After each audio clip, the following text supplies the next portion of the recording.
شي په خپلو کې راغونډ شي لین کې شي وصال جان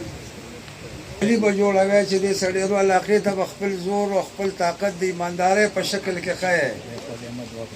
او دعا به په جمع کوو بیا رونو دې ځای نه به موږ هلته ډوډۍ له ځو د وصال خان دیدې کې د ډوډۍ پروګرام دی نو غټه روټۍ د علاقې دپاره مهرباني وکړئ چې چا سره ټیک روټۍ به وخورئ او بیا به دغه ځای نه رخصت واخلئ او دعا به خامخا